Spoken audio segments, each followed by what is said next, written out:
This is the Weekly Roundup on the EAC News Channel, your look back at the week that was on the Kingdom of Wonder.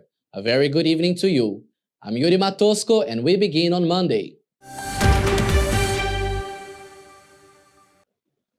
After a series of lockdowns and restrictions due to COVID-19 outbreaks, Prime Minister Hun Sen has finally announced the country's full reopening starting on Monday. He says no more lockdowns, no more restrictions. However, KTVs and nightclubs remain closed.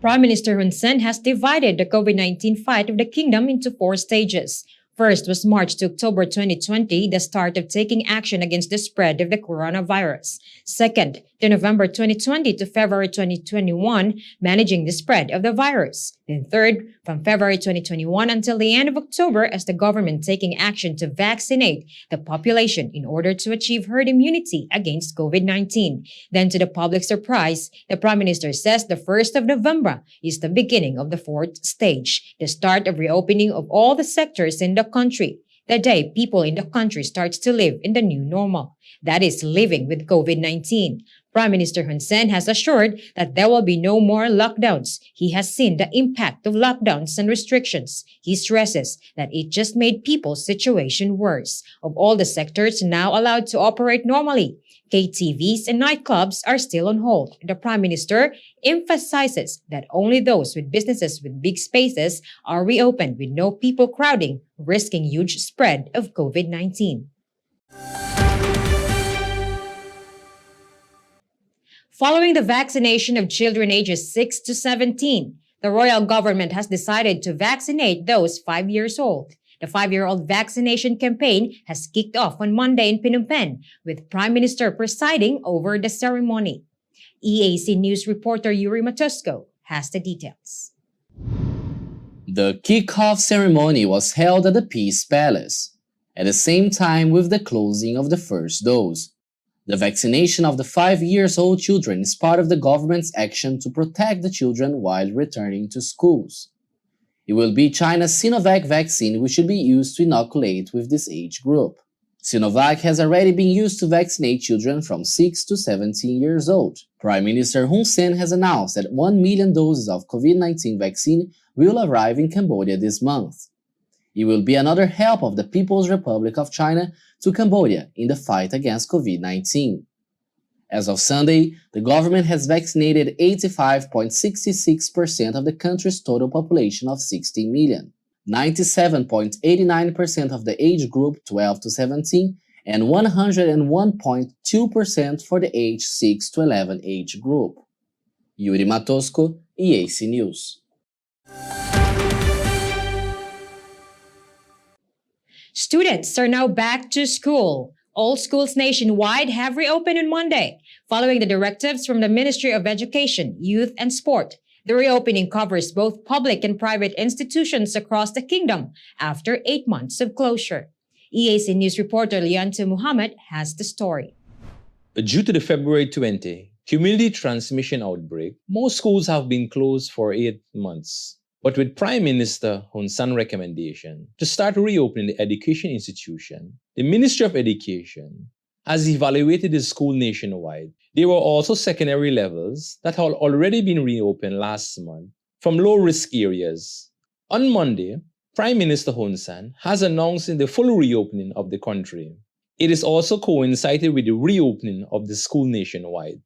The Ministry of Education, Youth and Sport has reminded all education institutions to adhere to the safety health measures, especially the 3 does and the 3 don'ts, to avoid future spreading of the COVID-19. Prime Minister Hun Sen says that in this case, the positive cases detected in school, there will no longer be closure. The COVID-19 patient will be treated, but no longer be closure will be implemented. Lianto Mohammed, EAC News. Now for a look at news-making international headlines this Monday, 1st of November. At least 9 people have been killed in a car bombing near an airport in Yemen's temporary capital, Aden. Another 12 people are believed to have been injured in Saturday's explosion, described as a terrorist bombing by Prime Minister Moen Abdul Malik Said. The vehicle was carrying petroleum products. Eyewitnesses say women and children are among the casualties. So far, no one has claimed responsibility. The attack coincided with the arrival of Aden's former governor at the airport. He is unhurt. The current governor was himself a target of a car bombing 3 weeks ago, which left another 6 people dead. Saturday's bombing is the deadliest attack in the city since at least 22 people were killed at the same airport last December. A gold mine camp was destroyed on Friday during a protest against mining activity in southern Peru. General manager of the mine, Guilherme Chino, has reported that the anti-mining protesters have invaded the camp of Apumayo mine, located in the Andean area of Ayacucho, and burned the administrative offices, some vehicles, and part of the site's infrastructure. The protesters have accused the company of environmental damage. According to the Peruvian Mines Ministry, a small group entered the camp and took explosive material, and on Friday, they burned the facilities. The Ombudsman's office says that 10 people were reported injured in the protest and urged the environmental watchdog to monitor water quality in the area to identify the presumed contamination. This conflict is in addition to the orders against mining deposits that have been reactivated since leftist Pedro Castillo took office in July, after winning the elections with overwhelming support from residents near the mining areas, who demand benefits from exploiting the resources. Peru is the world's second largest producer of copper, silver, and zinc, and 6th of gold. And the 2021 United Nations Climate Change Conference, also known as COP26, is the last chance salon, Britain's Prince Charles says during a speech to G20 leaders on Sunday in Rome. Ladies and gentlemen, COP26 begins in Glasgow tomorrow. Quite literally, it is the last chance saloon. We must now translate fine words into still finer actions. And as the enormity of the climate challenge dominates people's conversations, from newsrooms to living rooms, and as the future of humanity and nature herself are at stake, it is surely time to set aside our differences and grasp this unique opportunity to launch a substantial green recovery by putting the global economy on a confident, sustainable trajectory and thus save our planet. He says everyone must now translate fine words into still finer actions. The G20 bloc, which includes Brazil, China, India, Germany, and the United States, accounts for an estimated 80% of the global gas emissions that scientists say must be sharply reduced to avoid climate catastrophe. Prince Charles is expected to speak at the opening ceremony of the summit on Monday to welcome world leaders, a day after Queen Elizabeth pulled out on doctors' advice. Brian? The Senate has fully agreed to amend the Constitution on Tuesday, requiring the country's top leaders to have a single citizenship, only Khmer. The top leaders specified for the amendment includes the President of the Senate, the President of the National Assembly, the Prime Minister, and the President of the Constitutional Council. The plenary session held on Tuesday morning garnered a vote of 57 over 57. The draft constitutional law on the amendment of Articles 19 new, 82 new, 106 new A, 119 new, and Article 137 new, and Articles 3 and 4 of the Additional Constitution. The amendment was approved by the Council of Ministers on 8 October and was approved by the National Assembly on 25 October. The purpose of the amendment is to ensure the normal functioning of national institutions, as well as to show loyalty to the nation and avoid foreign interference. After the Senate, the draft law will be sent to the King for official promulgation. On 11 October, His Majesty King Norodom Sihamoni authorized Prime Minister Hun Sen to continue the process of amending the Constitution. The move was initiated by Prime Minister Hun Sen last month following an erroneous report from the British newspaper The Guardian, publishing that the Cambodian Prime Minister owns a Cypriot passport.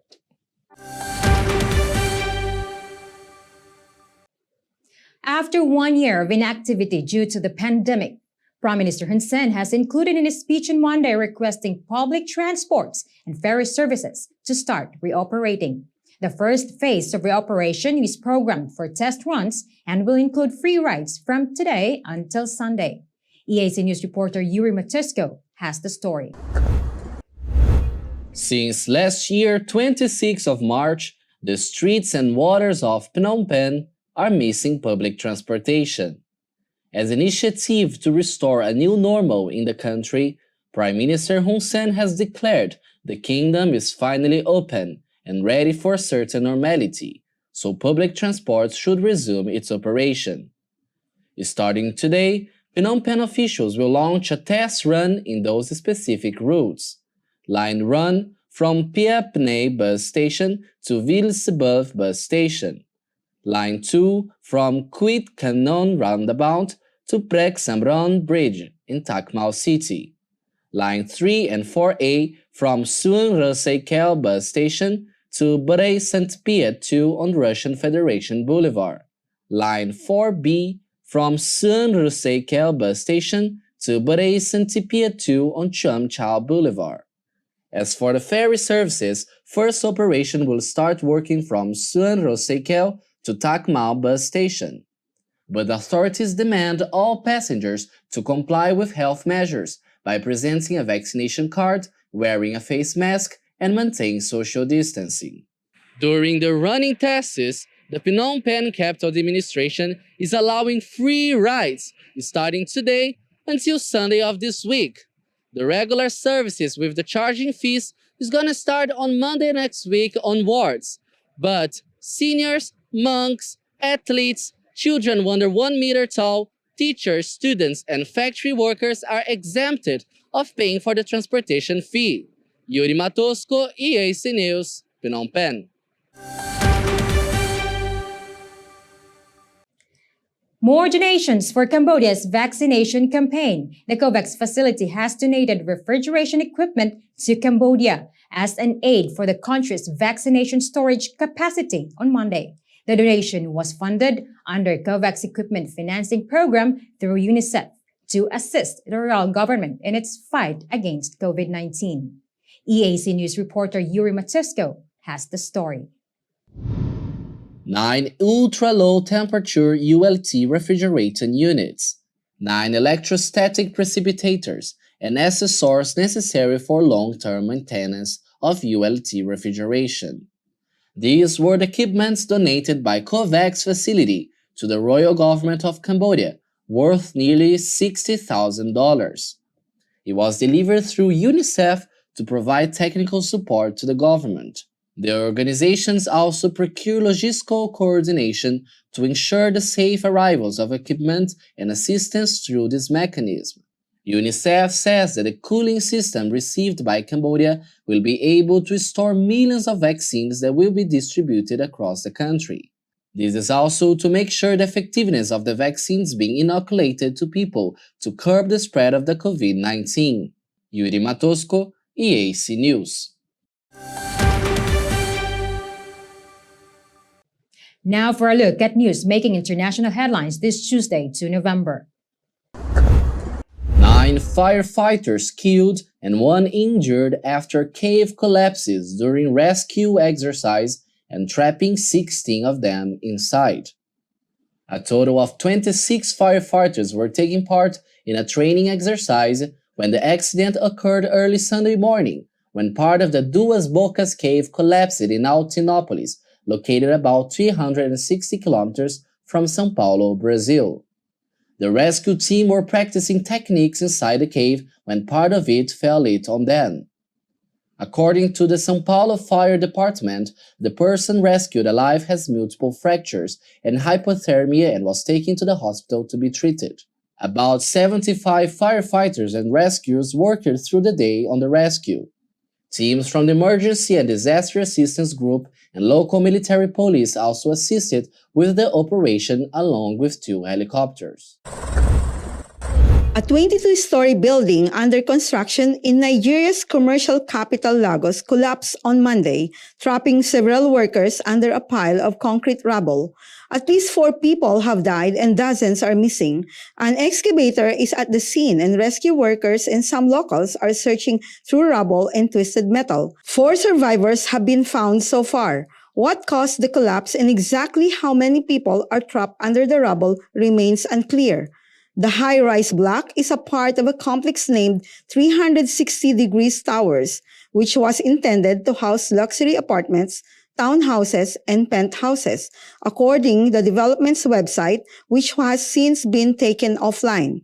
The housing scheme is being developed by Fourscore Homes Limited, which has a portfolio of projects in the United Kingdom, United States, South Africa, and other areas of Nigeria. One construction worker recalls that his teams had been waiting for an excavator to arrive at the site when the building suddenly fell.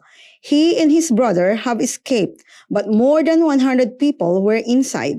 Local authorities have put an emergency rescue plan into place, and local officials have visited the site.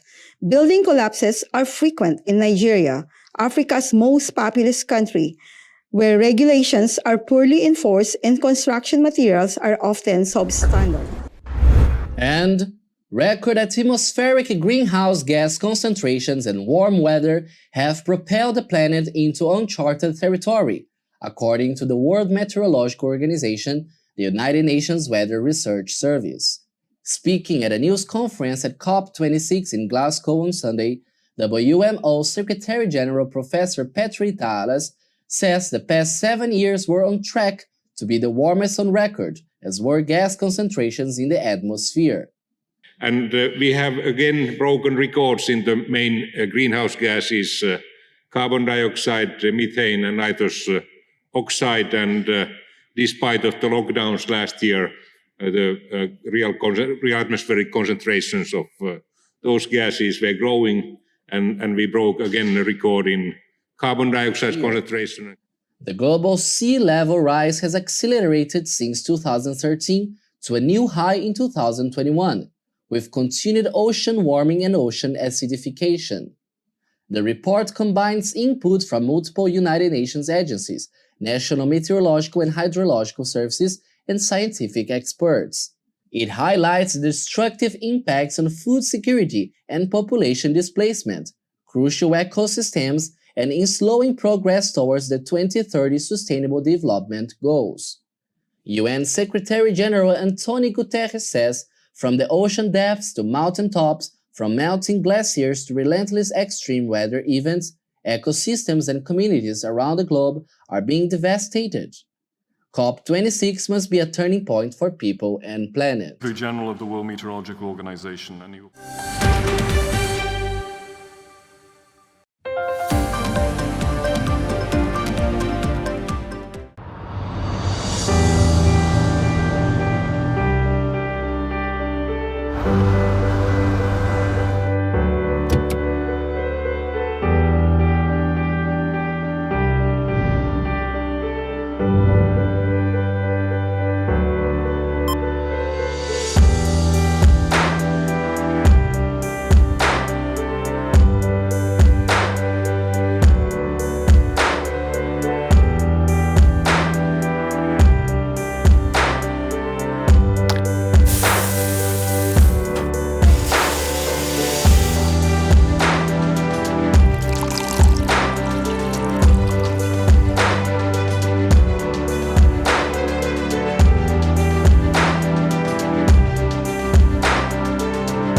EAC News fully supports the Royal Government of Cambodia's preventative and administrative measures against COVID-19.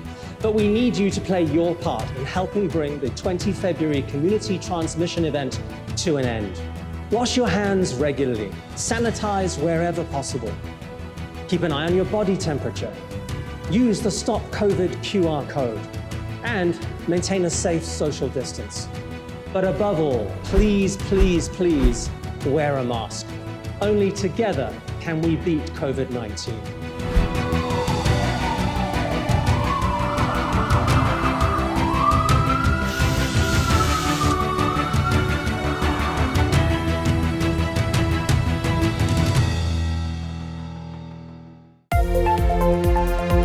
If it's happening and you need to know about it, you'll get it all right here.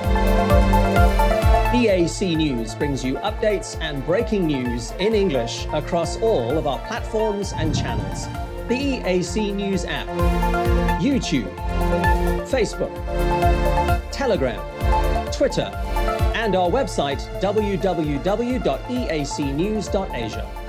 Join me, Andrew Barnes-Roberts, and the rest of the EAC News team every day on your favorite channels. EAC News, Cambodia made clear.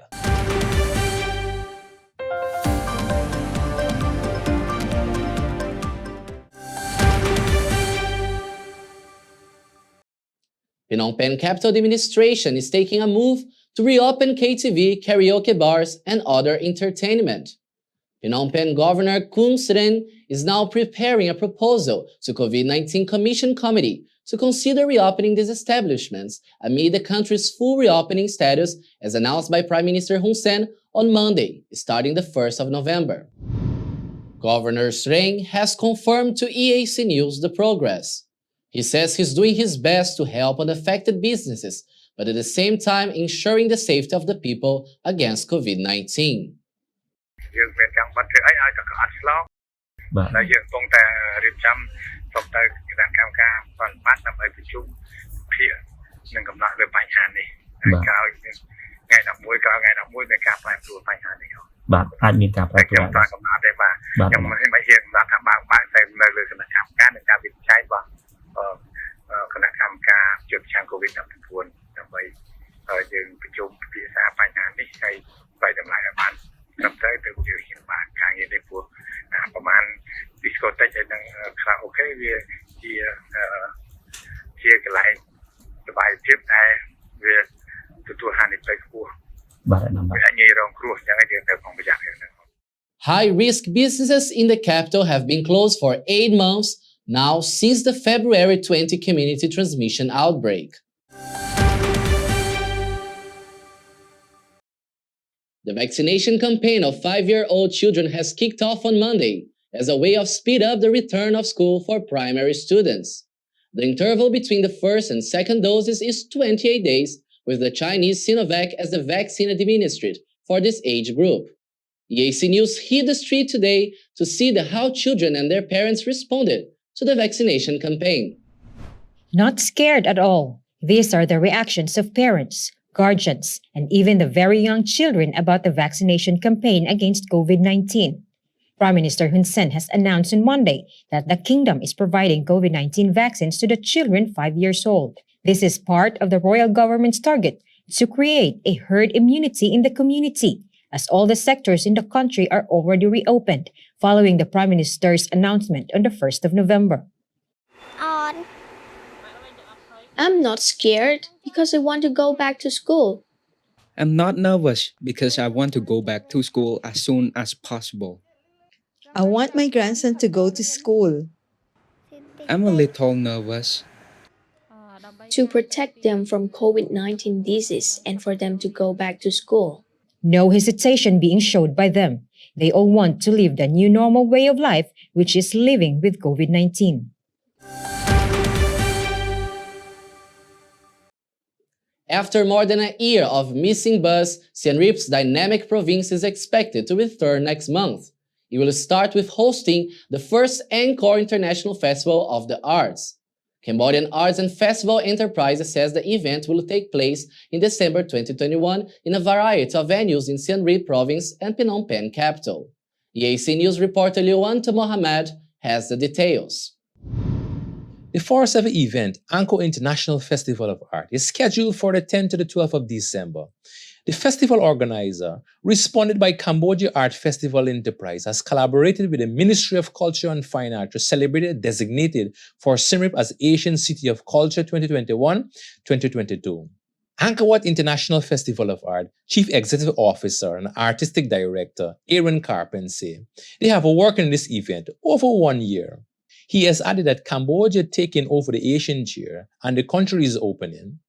They believe that this is fitting tribute for Cambodian culture, heritage, and local artistic scene at the time when Cambodia has much to offer when it comes to art and culture.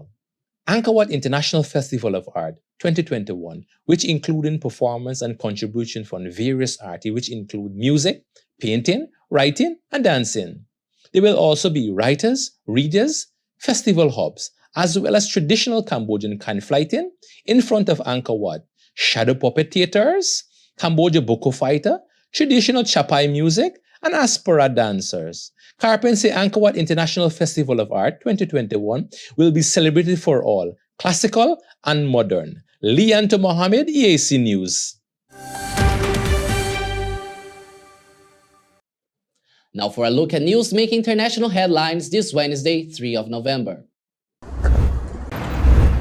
At least 25 people were killed and more than 50 wounded in an attack on Afghanistan's biggest military hospital on Tuesday, which saw 2 heavy blasts followed up by gunmen assaulting the site in central Kabul.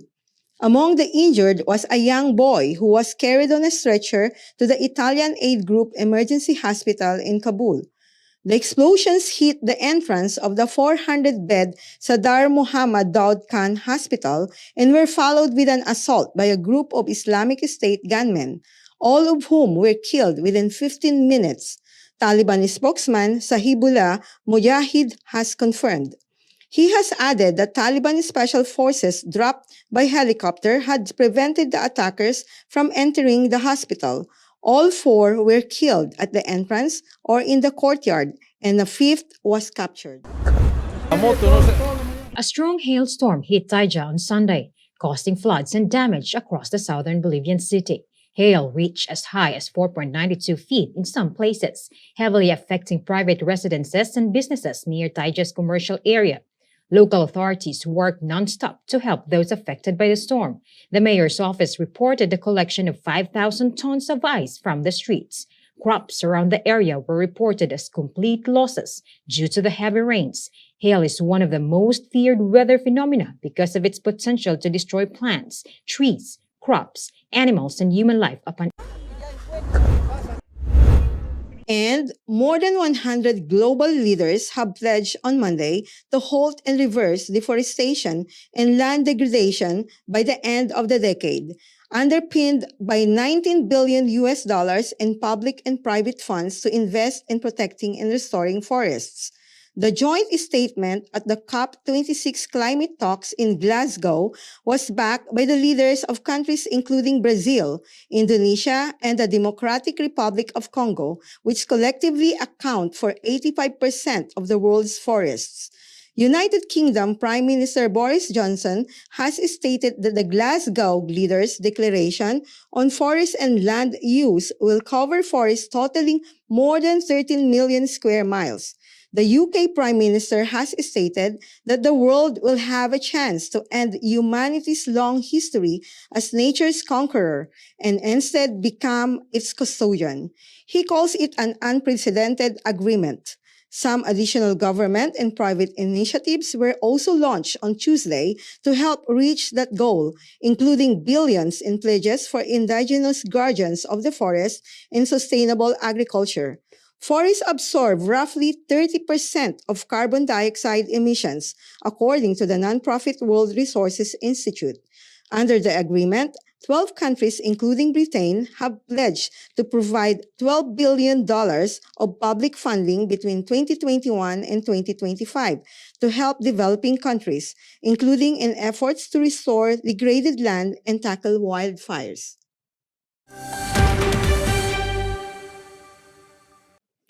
After a series of evaluations, plenary session, and approval, the amendment of requiring single citizenship for the government's top leader is now officially a law. The official promulgation was announced on Thursday after King Norodom Sihamoni's final approval. This will be implemented for the top leaders in the country, such as the President of the Senate, the President of the National Assembly, the Prime Minister, and the President of the Constitutional Council. They should not have any other citizenship, only khmer. Otherwise, they will be disqualified to be in the top position.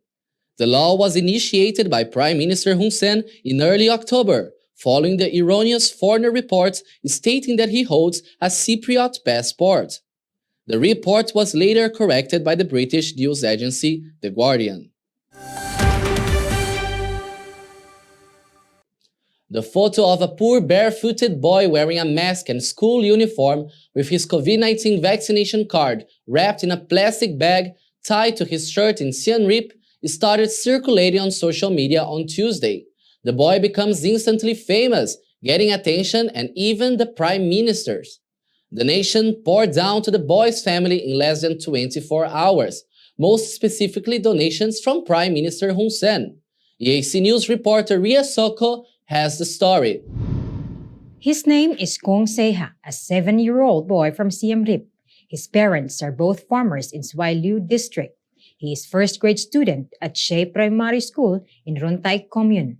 The barefooted boy's photo became famous in social media, which prompted Prime Minister Hun Sen to issue a directive to the Ministry of Education, Youth and Sport, along with the capital and provincial governors, to allow students to use copies of their COVID-19 vaccination cards instead of bringing their original cards. The Prime Minister says children may have a lack of care, and if they get caught in the rain, it could damage their cards. But not all families can afford getting a photocopy, just like Seha's family. So the Prime Minister instructed the Ministry of Education to provide copies of the students' vaccination cards. It did not stop there. The Prime Minister has reached to Siem Reap's governor to find the boy. Prime Minister Hun Sen has helped the family by giving about $5,000 and 2 houses, one for Seha's family and one for his aunt. Apart from Prime Minister Hun Sen's huge help, the boy's family has also received donations from many other philanthropists. Reyes Soko, EAC News. E2 STEM students have shown to the world how talented young Cambodians are. A group of 8 has won the 3rd place of the Solution Challenge of the 2021 First Global Challenge, launching their CubeSat prototype. Apart from 3rd place overall, they were also ranked 22nd out of 160 countries participated in the competition. EAC News reporter Ria Soko has spoken to the students. A huge pride for the Kingdom of Cambodia. 8 young students from Preah Yukantor High School's Itostem in Phnom Penh showcased what they got. They participated in the First Global Challenge 2021, launching their CubeSat prototype invention, placing 22nd out of 160 countries globally, while 3rd place for the Solution Challenge. One of the team members, New to Maniet, has told EAC News that the result was unexpected. After we heard that result, we was very surprised because it was so unexpected for us. And then after we got that result, we went to check our leaderboard and we saw that we were 22 among the 160 country. And at first, before we got the final result, we actually ranked 34. And it actually, we don't expect much since we were 34, so we expect about like 27 or something. But then when we saw our ranking is 22, we was so surprised and all of us was like jumping around. She says it was a privilege that she was chosen among many who applied to be part of the team that will compete for the First Global Challenge. They first worked to participate for the Solution Challenge. Then when it was announced that there would be CubeSat prototype challenge, they also took the chance, even without much knowledge about it. Instead, they pursued and persisted to learn more about the CubeSat prototype. We never saw that word CubeSat prototype before. We don't know what exactly it is.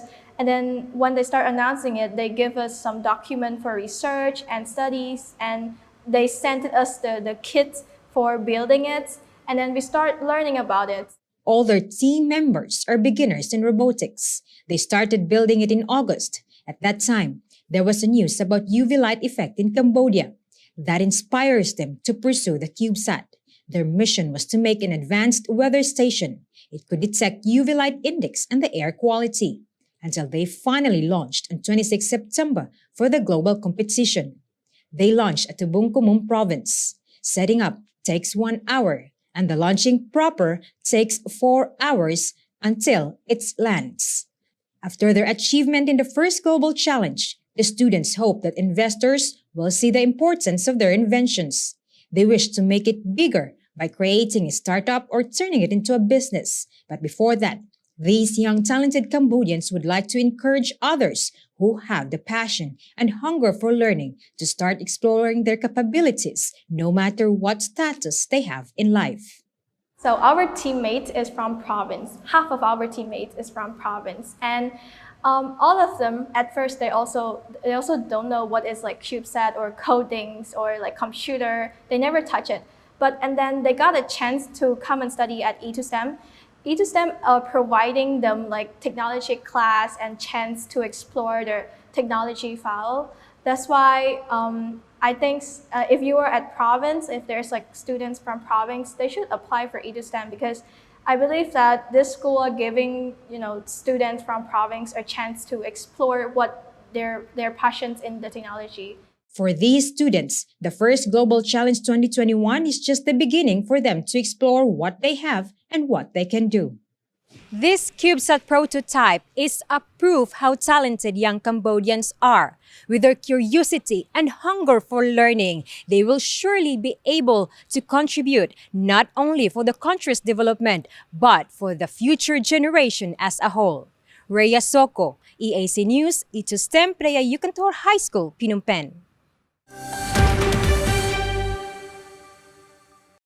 The royal government has approved the use of a US-based drug molnupiravir to treat COVID-19 in emergency cases. The approval was announced by the Ministry of Health on Wednesday. Prime Minister Hun Sen says the kingdom's purchase of molnupiravir can help treat 5,000 to 10,000 people, costing $2.5 million. EAC News reporter Rhea Soko has the story. Minister of Health Mom Bonheng has approved on Wednesday the use of molnupiravir, an oral pill manufactured from the United States. It will be used for the treatment of COVID-19 patients. The Ministry of Health says the drug is safe and highly effective treatment for COVID-19. However, the minister has stressed that the medicine will be only used for health emergencies. It was announced on Monday by Prime Minister Hun Sen that Cambodia intends to purchase drugs for COVID-19 treatment and has indicated to choose molnupiravir, developed by American company Merck. The Prime Minister has emphasized that Cambodia has no prejudice against any nation, with the country already applying Chinese and now American medicines as long as it's effective to save Cambodian lives. Rhea Soko, EAC News. Now for a look at news making international headlines this Thursday, 4th of November. At least 14 people have died in Madama, Colombia after several houses collapsed during a landslide on Monday. 20 were reported missing after the landslide that also affected several structures. The landslide was caused by heavy rains in the rural town of the Nariño municipality. Most of the victims are women who were in a pool hall, which was buried by an avalanche of mud and stones, as well as a restaurant, a hotel, and 2 houses. Municipal authorities reported 11 people were rescued alive in the rubble, 2 of which are in a critical state and are receiving medical assistance. Aid organizations reported that the victims lived in 2 houses near that were devastated by the landslide. Rescue teams are sorting through the rubble in the search, with an unidentified number of people still unaccounted for. 22 people were killed and another 8 were wounded after a passenger coach plunged into a ravine in the Pakistani zone of Kashmir on Wednesday. Among the dead were 2 children aged 9 and 4, a prayer leader, and a Pakistan Army soldier. A senior police officer has reported that the coach was on its way to the garrison city of Rawalpindi when the crash happened. Road accidents frequently occur in the mountainous parts of Pakistani Kashmir and are blamed mostly on careless driving and careless. And a freight train in southern Chile was derailed and some of its cargo units burned by unknown assailants on Tuesday, amid tensions between the state and the local Mapuche indigenous group demanding the return of ancestral lands. The attack on the train, which had been carrying cellulose used to make paper, happened in the South Macrozone area of Victoria, which has been under a state of emergency due to the conflict. So far, no one has claimed responsibility for the attack, which caused a suspension of train service from the town of Victoria and Temuco to the regional capital of La Araucanía. La Araucanía is home to Mapuche communities that are reclaiming lands that have been turned over to companies in the forestry sector. In recent years, sabotage has increased in the region with the burning of houses, trucks, and machinery. His Majesty the King of Life on the Jam, King Norodom Sihamoni, has received a courtesy visit from the newly appointed French ambassador to Cambodia, Jacques Pelé, on Friday. The ambassador extraordinary and plenipotentiary of France to the Kingdom of Cambodia receives a book documenting the royal achievement of His Majesty King Norodom Sihamoni and His Majesty the King Father Norodom Sihanouk. EAC News reporter Ria Soko has our top story.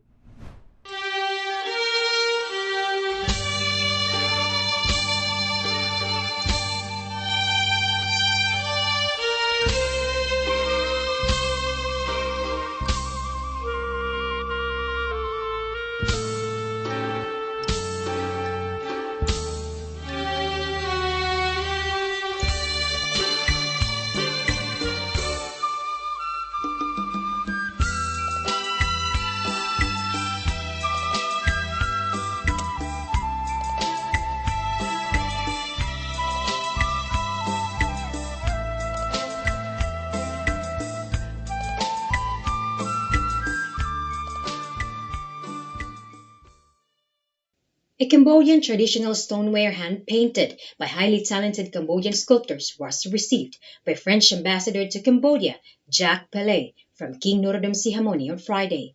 It highlights the beautiful floral patterns of the glorious ancient Khmer tradition. The king has also gifted him a documentary book about the kingdom's royal achievements. In return, the French ambassador Jacques Pelé presented gemstones to the king, showcasing the precious natural resources of France. Both acts show the deep friendship between France and Cambodia, as well as a higher sense of respect for the Kingdom of Cambodia's king. His Majesty, the King of Life on the Gem, King Norodom Sihamoni, has welcomed the French ambassador with great pleasure, a way to strengthen and expand the friendship and relationship between the two nations, Cambodia and France. Reyes Soko, EAC News. The King of the Kingdom of Cambodia, His Majesty King Norodom Sihamoni, and His Majesty Queen Mother Norodom Moniniat Sihanouk has donated $15,000 to support the activities of Sihanouk Hospital Center of Hope. The hospital has been known for its remarkable work in treating children, especially from poor families, for free since 1996. The donation was delivered through the Ministry of the Royal Palace Deputy Prime Minister Kung Sam Ol directly to the hospital on Friday. Speaking at a handover ceremony, Kung Sam Ol says that the King and Queen Mother have appreciated activities of Sihanouk Hospital's The Center of Hope. It was inaugurated under the name of His Majesty the King Father of the Khmer Nation, His Majesty the King. The Executive Director of Sihanouk Hospital of Hope, Ian Sadin, has expressed his deep gratitude to His Majesty the Prince of Life on the Gem and Her Majesty the Queen Mother of Cambodia. He has said that his precious royal property is a demonstration of His Majesty's great mercy and generosity to support the efforts of Sihanouk Hospital, the Center of Hope, to continue to save lives and promote the well-being of Cambodian children more effectively. As of March 2021, Sihanouk Hospital, the Center of Hope, has treated more than 1.6 million patients.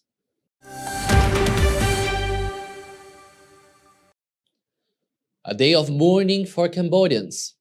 A leader has passed away on Friday morning, the National Assembly's first Vice President, Nguyen Nhiel. He was 79. Nhiel had been an icon for leadership of the Cambodian people since 1970s. EAC News reporter Ria Soko has our top story. A friend, a philanthropist, a teacher, a leader. Nguyen Nhiel's description by his friends, colleagues, and loved ones on Friday, when the news broke that he passed away. Prime Minister Hun Sen has stated, "My wife and I are extremely emotional to be informed that Nguyen Nhiel, first Vice President of the National Assembly, has passed away. On this sad occasion, my wife and I would like to express our deepest condolences, sympathy, and sorrow." The Prime Minister says Nhiel's passing is a great loss for the Khmer political figure who has the full will to serve the nation with any other religion, the king in all circumstances, and has actively contributed to the promotion of the values of the rule of law in all cases. Nhiel had touched many lives, from ordinary people up to fellow government leaders. He had been a member of the Cambodian People's Party and a member of the National Assembly of Kampong Thom since 1993. A member of the parliament and his son-in-law of Nguyen Nhiel, Nguyen Suchet, wrote on his official Facebook page this morning saying that their family is deeply saddened by the death of his father due to illness. Nhiel survived the Pol Pot regime in 1975 to 1979. He was slaved by the Khmer Rouge regime in 1979 to 1980. The leadership spirit in him surfaced. He was elected 3 times as the chief of Trapiang Kreb village in Kampong Thom. Then he became the provincial chairman and chief of the provincial police and secretary of Kampong Thom Provincial Military Party in 1980 to 1988. His responsibility grew bigger when he became the Minister of Agriculture and Director General of Rubber Plantation at the same time from 1988 to 1993. And from 1994 up to this year, he had been serving the public as member of the National Assembly. He had been performing different roles in the National Assembly, and the last before he died was being the first Vice President. Prime Minister Hun Sen's son, Hun Mani, who is a member of parliament for Kampong Spu, says, "I and my family are deeply saddened by the family of the late His Excellency Nguyen Nhiel, first Vice President of the National Assembly. The loss of His Excellency is the loss of one of Cambodia's most prominent figures who in the past has sacrificed his physical, mental, intellectual, and heroic courage to serve the nation and the people of Cambodia. With Nguyen Nhiel's contribution to the Kingdom of Cambodia, he will be surely remembered." Rhea Soko, EAC News.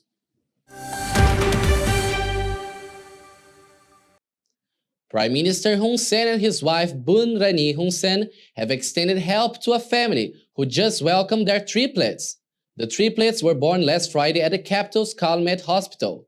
The Prime Minister and his wife received the information about the babies and the parents, which prompted the honorable couple to donate cash, food items, and baby supplies. Over $1,200 cash donation was handed over by the Prime Minister's personal assistant, Sang Tian, on Friday morning. Tian says that the donations were gifts of the Prime Minister Hun Sen and Bun Rani Hun Sen to the couple. The parents of the triplets were identified as Mia Sona, 27, and Ma Supon, 29. Sona works as a bank employee while Supor is a microfinance worker. The couple lives in Svay Rieng province, but chose to give birth in the capital. The Prime Minister's assistant stresses that these donations were not from the royal government, the Cambodian Red Cross, or any of the political parties, but rather from pure generosity with the high consideration of Prime Minister Hun Sen and his wife, who have witnessed the real difficulties for people who have given birth to 3 or 4 twins. Since 1999, the Prime Minister and Bun Rani Hun Sen have already personally helped a total of 382 families who have given birth to twins, triplets, or quadruplets. Cambodia has again reaffirmed its commitment to reduce greenhouse gas. At this time, it was discussed during the Convention on Climate Change held in the United Kingdom. It was attended by Deputy Secretary General of the Ministry General Secretariat of the National Council for Sustainable Development, SUMT. He says that Cambodia is also preparing long-term development strategies for carbon neutrals that will need significant support from all partners, including technology and financial transfers. EAC News reporter Ria Soko has the details.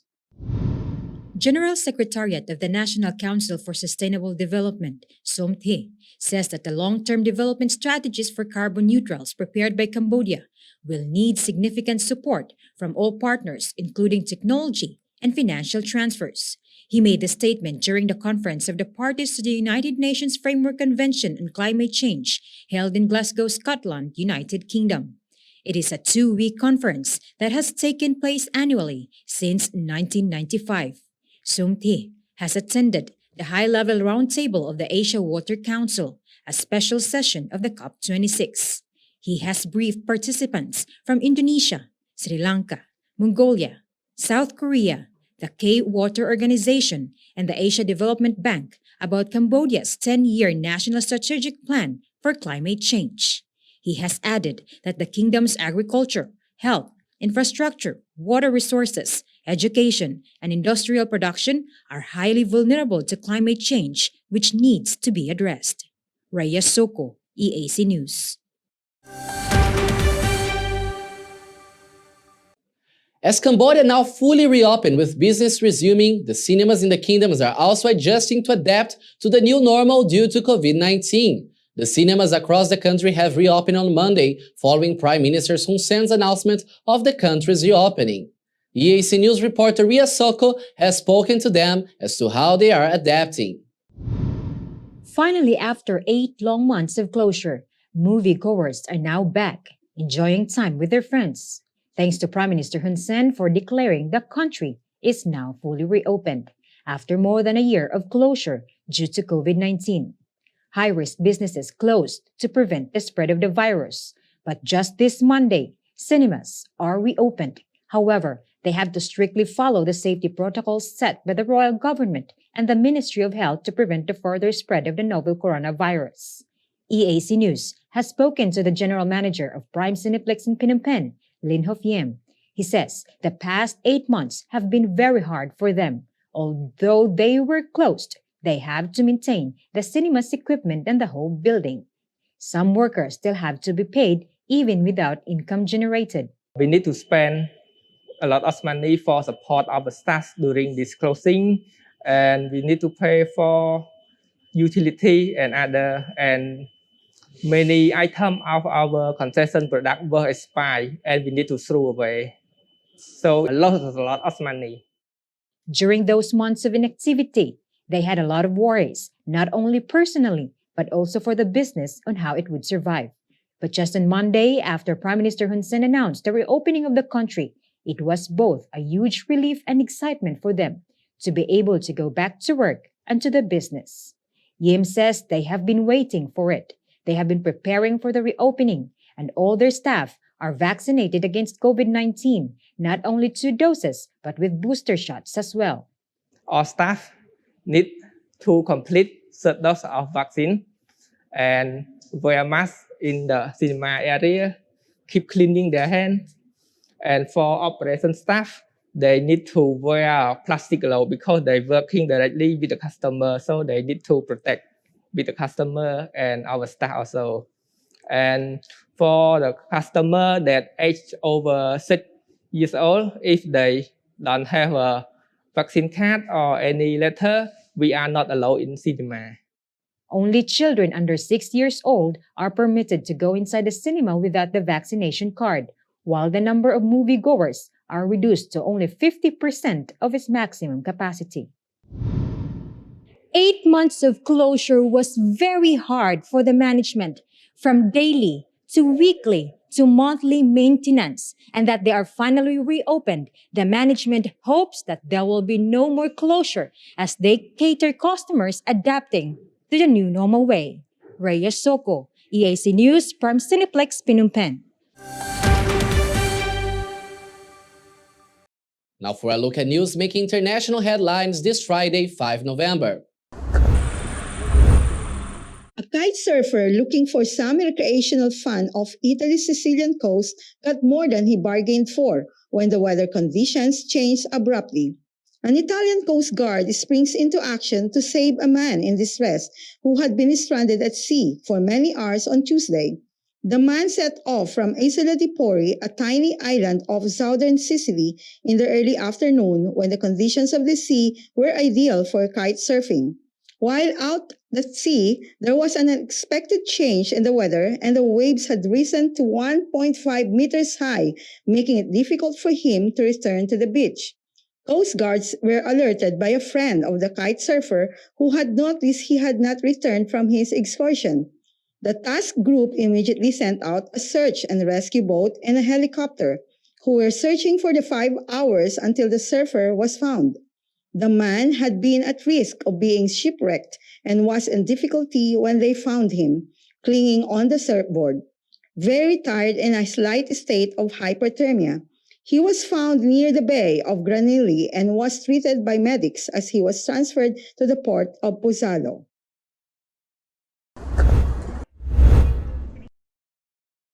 A German charter rescue ship, CI-4, awaits a port of safety on Thursday with more than 800 migrants on board who were rescued from boats in distress in the Mediterranean and since set course for Lampedusa.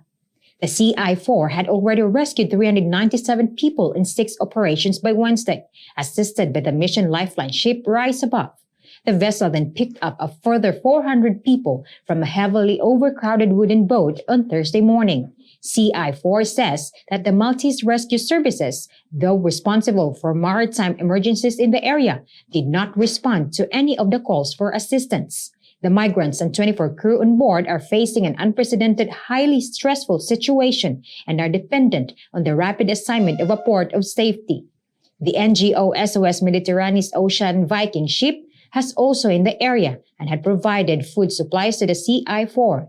Any delay by the authorities endangers the health and lives of the rescued people and the crew. So far this year, 53,836 migrants have arrived in Italy, according to Italian Interior Ministry data. In the same period of 2020, from January 1st to November 3rd, 29,267 migrants arrived in the country.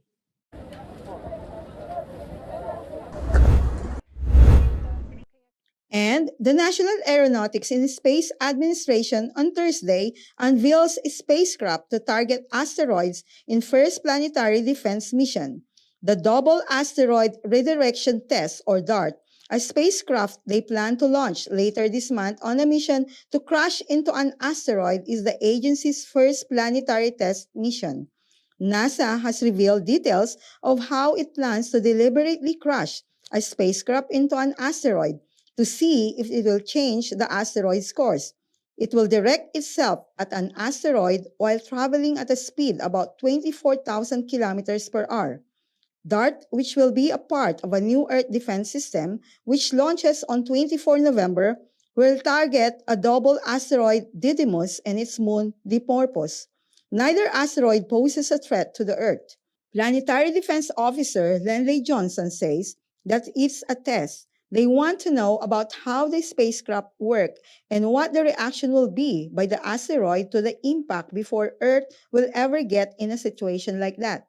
DART, which will launch from California's Vandenberg Air Force Base, will reach Dimorphos and Didymos in fall of 2022.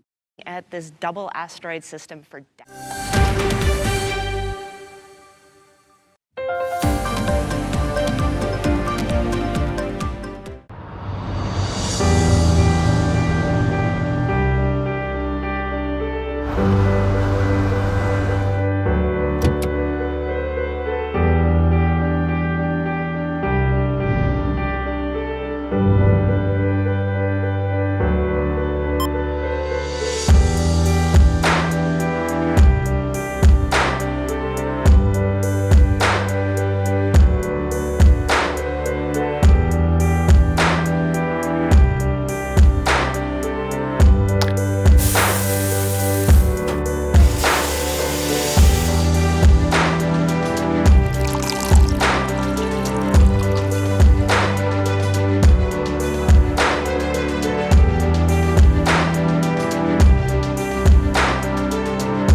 EAC News fully supports the royal government of Cambodia's preventative and administrative measures against COVID-19.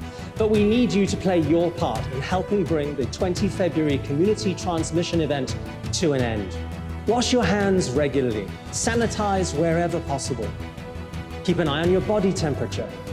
Use the Stop COVID QR code and maintain a safe social distance. But above all, please, please, please wear a mask. Only together can we beat COVID-19.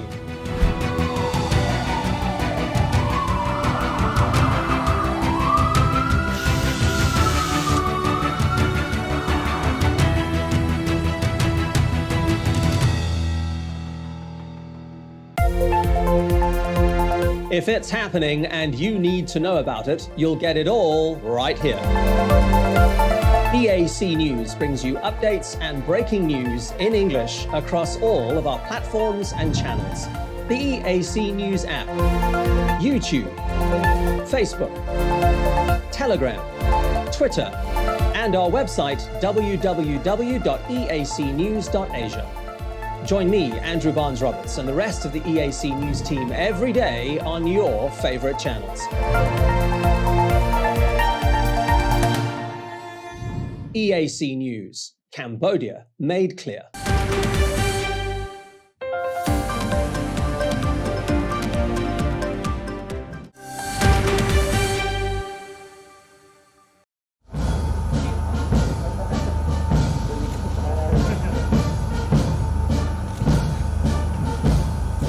The President of the National Assembly of Cambodia, Heng Samrin, has paid tribute to the late National Assembly First Vice President Nguyen Nhiel, who passed away on Friday morning at the age of 79. His last respect was at Nguyen Nhiel's house in Andong Village, Prekra Commune, Ba Ampo District, Phnom Penh, on Saturday. After hearing the tragic news on Friday, Heng Samrin wrote on his Facebook page that he was very shocked and saddened of the passing of his valued colleague, Nguyen Nhiel.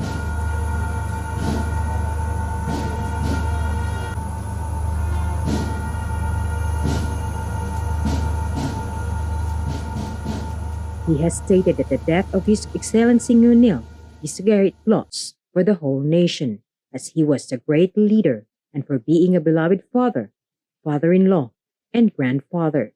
He has said that Nhiel had sacrificed his physical and mental strength to serve the nation and the people. The National Assembly First Vice President Nguyen Nhiel, who hailed from Barai District, Kampong Thom Province, had been a member of the Standing Committee of the Cambodian People's Party and former Minister of Agriculture.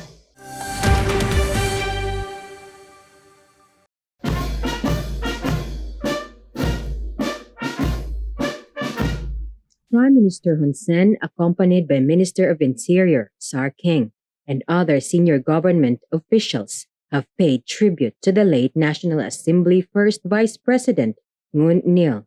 Nguyen Nhiel's remains were laid to rest at the funeral of Andong Village, Prekra Commune, Ba Ampo District in Phnom Penh. After receiving the news of Nguyen Nhiel's death on Friday, Prime Minister Hun Sen immediately sent a letter of condolences to the family of the deceased, stating that he was extremely emotional when he heard the news. He has also considered the death of Nguyen Nhiel as a great loss for the Khmer nation, especially a great loss for a great Khmer political figure who has the full willingness to serve the nation and the king under all circumstances and actively contributes to the promotion of the values of the law with high respect. Nguyen Nhiel was born on 22 December 1942 in Barai District, Kampong Thom Province. He was a member of the Standing Committee of the Cambodian People's Party, former Minister of Agriculture, and is currently the first Vice President of the National Assembly of Cambodia. He passed away on Friday morning at the age of 79.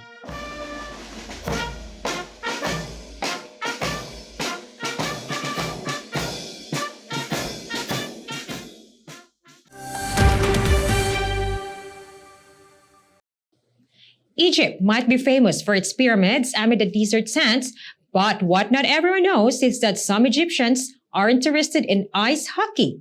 The country hosted its first ever Friendship League's ice hockey tournament to promote the winter sport and inspire Egyptians to be part of international championships in the future.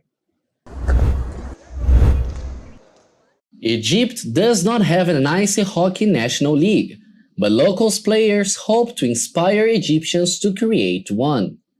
In partnership with a tourism organization that uses sports to harness cross-cultural engagement, the country hosted 3 days of games in the capital Cairo. Out of 6 teams that played, 3 were Egyptian. They were made up of local players residing in Egypt and abroad, and a final third team representing the Egypt ice hockey national team. The remaining 3 teams brought in a mix of players from the United States, the United Kingdom, France, Switzerland, Germany, Japan, and others.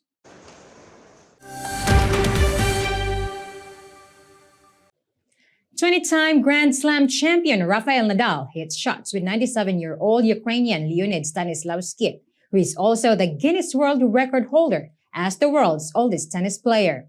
A friendly game which took place at the end of October at the Rafa Nadal Academy in Manacor, Spain, was a dream come true for Stanislavski, who wanted to take on the world number 4.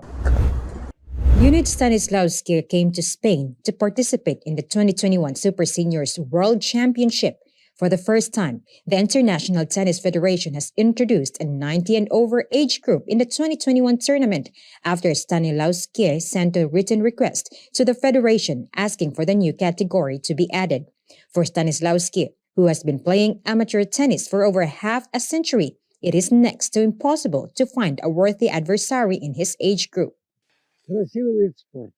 My biggest dream is to live a few more years. At least till 100 years. Some people say, live until 120 years. It would be wonderful if I could live till at least 100, 105, or 110 years old. That's my biggest dream and I fight for it. My dream is not simply to live up to 100 years old, but to remain active and at least be able to play tennis. Probably I won't be a strong tennis player anymore, but I want to play even if I'm not much strength. I dream to meet prominent tennis players. Stanislavski was 30 when his colleague introduced him to tennis. Since then, he has trained 3 times a week in his hometown of Kharkiv in eastern Ukraine. Stanislavski said the secret to his longevity was a mixture of good genes and regular sport.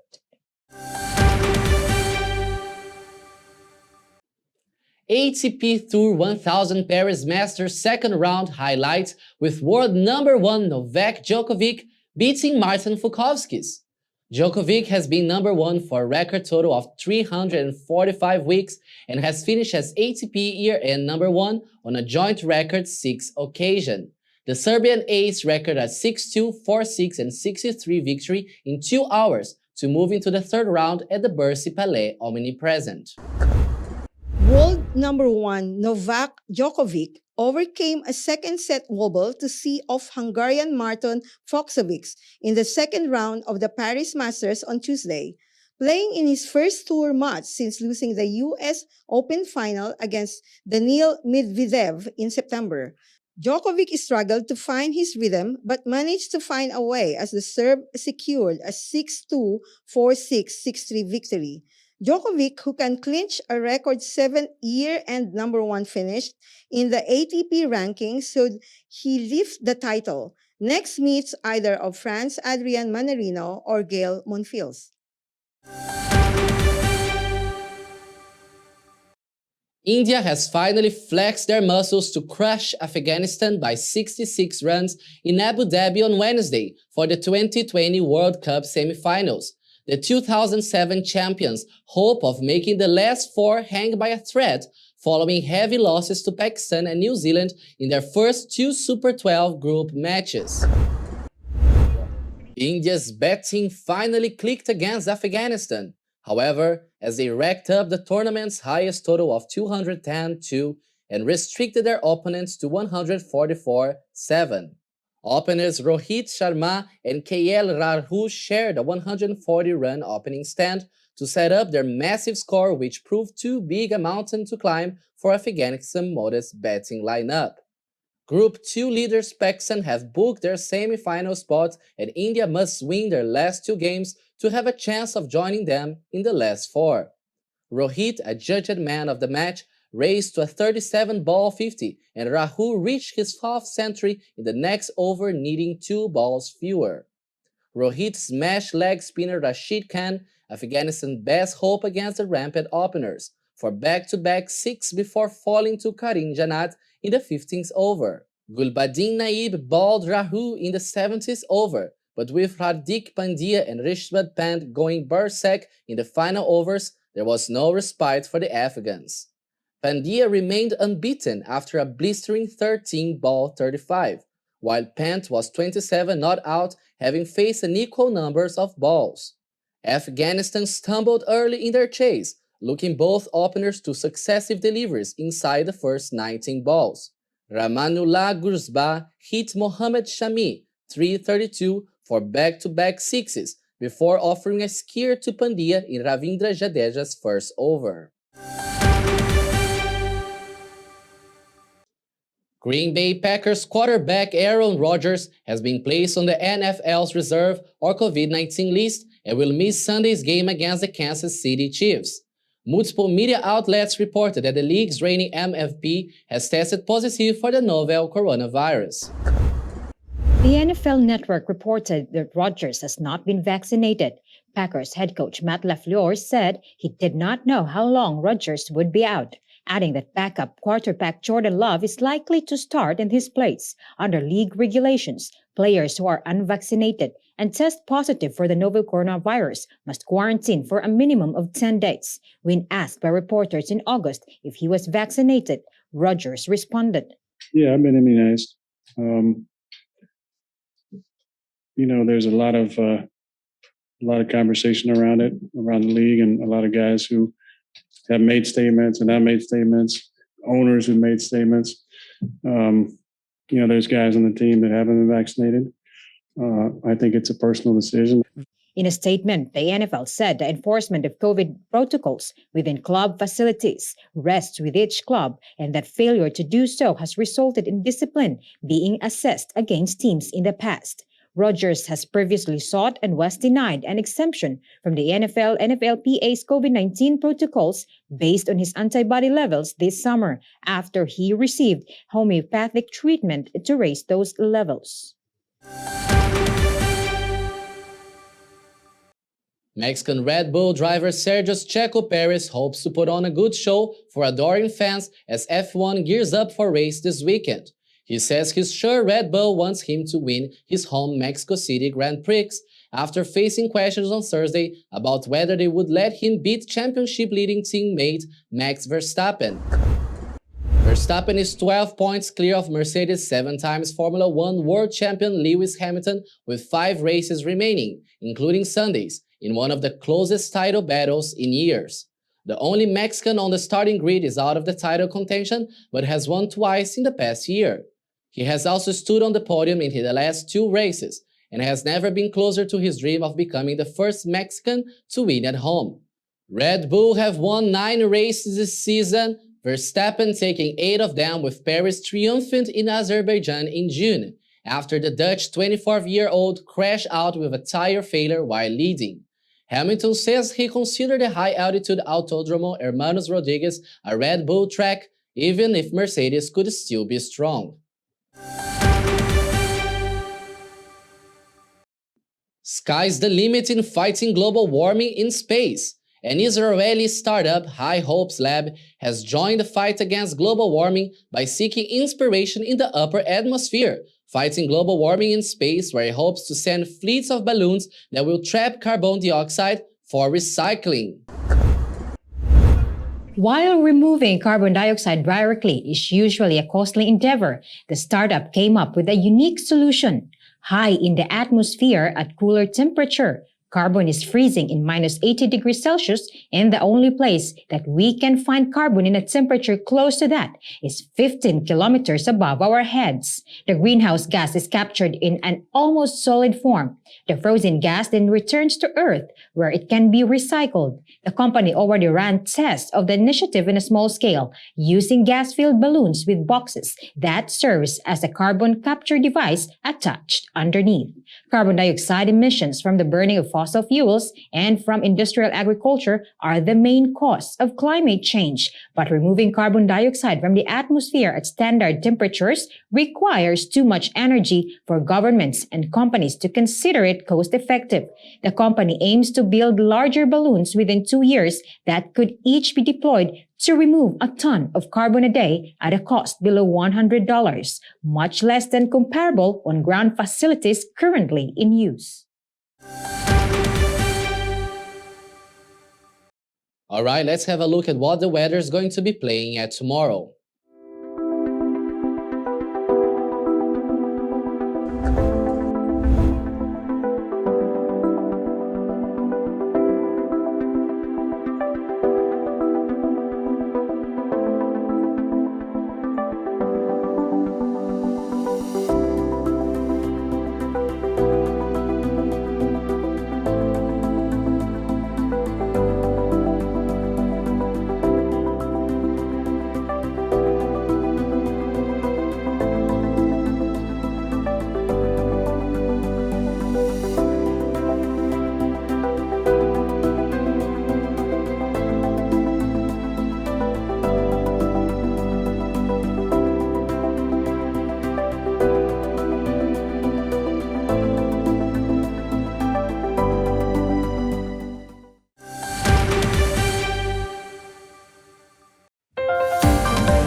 Thanks for watching the Weekly Roundup here on the EAC News Channel.